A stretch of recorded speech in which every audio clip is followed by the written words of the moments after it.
We are on day 118 of the endless run of Diplomacy is Not an Option. This is a new game in early access on Steam, but honestly a pretty polished game already, don't hesitate to check it out. Also fairly low cost, at least in my location. As you can see, the setting is medieval, trebuchets and crossbowmen. You have to collect resources, build up your city, houses, farms and much more, and you need to survive. At the beginning you don't have any defenses, you have very little soldiers. Now after more than 100 days into this endless run, because there's also campaign mission but also endless run, you can see that my castle is pretty much well defended with a lot of towers, basically 2 layers of each with a lot of walls, and this is the highest walls that you can get, because you have 3 levels of walls, from wooden walls to very high stone walls. This is the ones that I have everywhere. At the beginning usually you get only attack from one corner of the map, so you can push all your troops somewhere, but by now I always get attacked basically across every single corner. So now we're going to let the attack run a bit so that I can show you how great my defenses are for now, and then we'll talk also a bit about what next, what else I can do, and me showing you all the part of the cities. I'm StratGamer, covering strategy, city building, simulation games with game reviews, tutorials, let's plays and even more. So don't hesitate to press the red button below to subscribe to never miss another video, and you help support the channel. Also, of course, if you have any questions, suggestions, so requests for other videos, don't hesitate to put in the comments below. Okay, let's unpause the game and see what will happen. Going from some of the different corners, we have 2 waves coming, so they're coming from over here. You know, there's definitely a lot more people that are going to come. They are sort of peasants that are revolting against you. You know, they want the crown to die. Basically, it's like the French Revolution.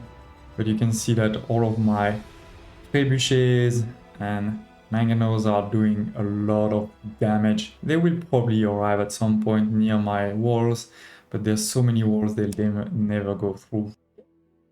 The attack has started, they reached the wall here, and this is actually probably the weakest point, because there's not that many towers. You can see, you know, if they attack over here, for example, there's so many towers in range. As you see, there's not that many. I could build a few more here, over there. But we should be fine. I mean, I'll probably lose 1 or 2 walls, but we can rebuild that very easily. I'll show you after.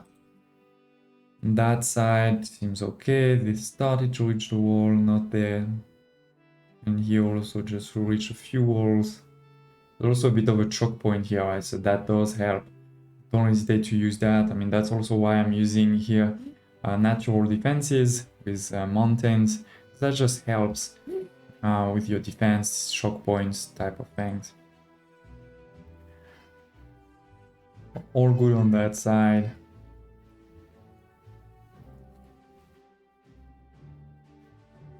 I didn't even close the walls. Let's click here to close all the gates. You can see they're going down. But yeah, I mean, that's the end of the attack here, so we're totally fine. I mean, maybe we'll lose 1 or 2 walls here, but that's okay. This attack seems to be finished here. All good. We didn't lose any troops or any people for that matter. This is continuing. You can see it's still coming. Versus here, it seems to be the end again. So on that side, also totally fine. Those poor revolting peasants have no chances to beat the crown. You know, they're almost done here for sure. Did we even lose a wall here? I don't think so. I mean, maybe this one will lose. Yeah, this one will lose it soon. Yeah, we lost 1. That's gonna take me 1 second to rebuild after.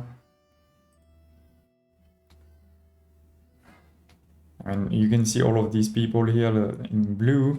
These are my builders. They're getting ready to fix those walls. Or like here, they're already starting, for example. As soon as those guys are gone, they'll continue to fix it. Oh, this one may be attacking. No, good. Those trebuchets are doing a lot of damages.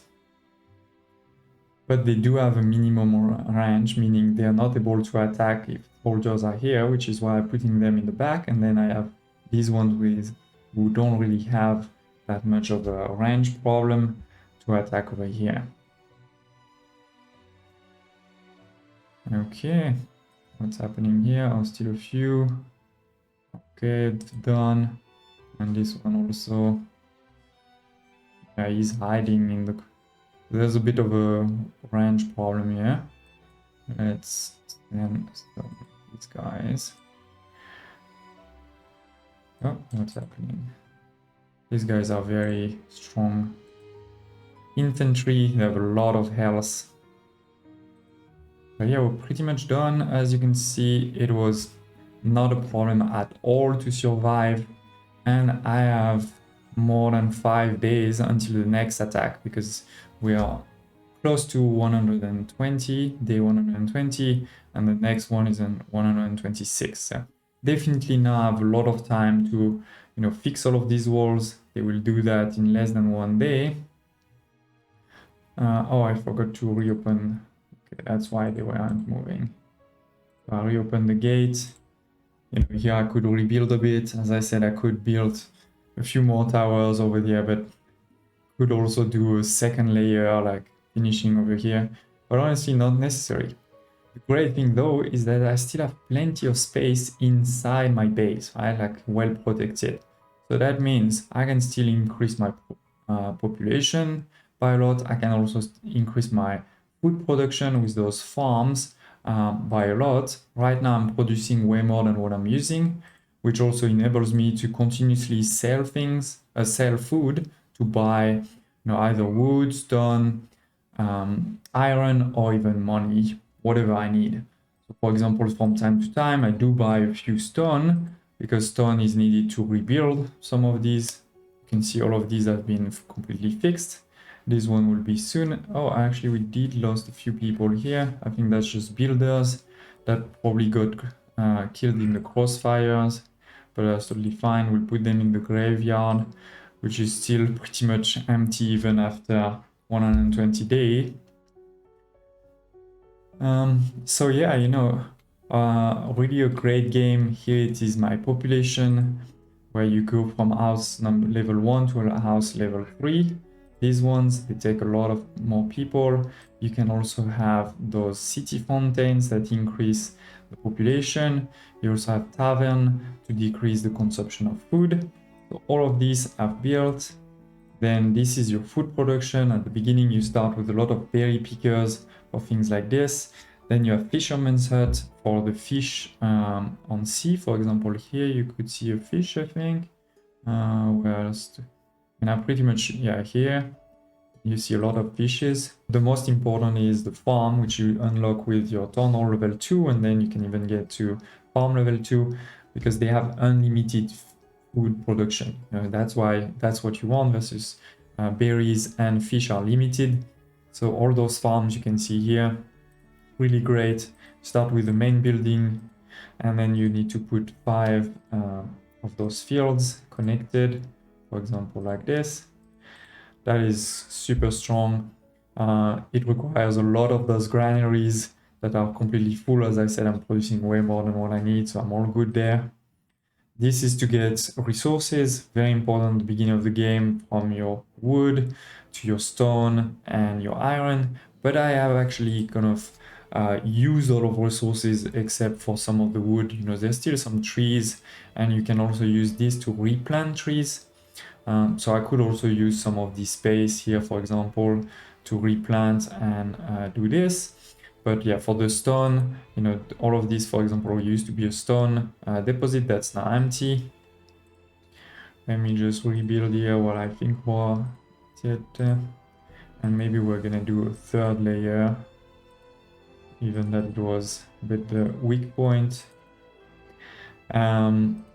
So yeah, all of these resources, but as I said, now it's all good. I just buy resources, selling my food, and then this is to store either your food or your resources. This is to sell with the markets. We can only have 1 at this point. This is a bit of a limit, I feel.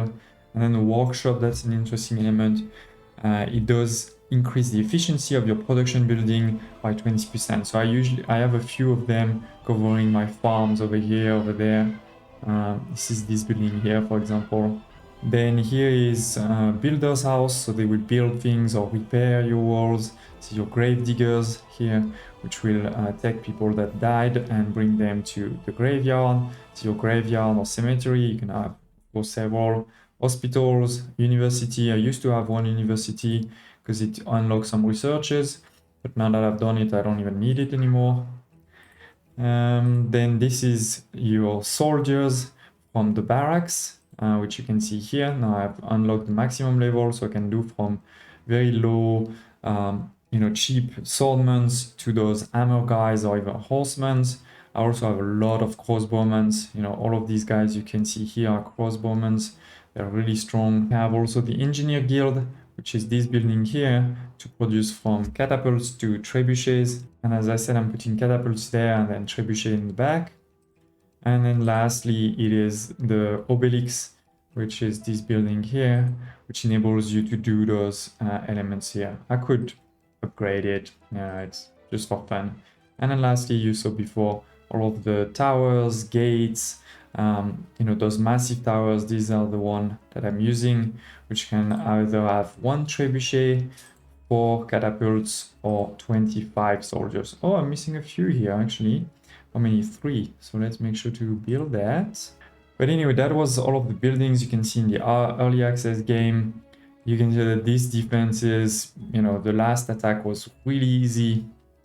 So I'm pretty sure this can survive a lot longer. And as I said, I definitely can increase my population, make a lot more towers. At this point, I think the game is basically win in this endless mode. I have a few other videos on my channel on this game, from my top 10 tips to how to win the campaign mission in the ultra hardcore difficulty, the highest difficulty ever. So don't hesitate to check that out on my channel. And if you like this video, don't hesitate to press the like button, and I hope to see you next time.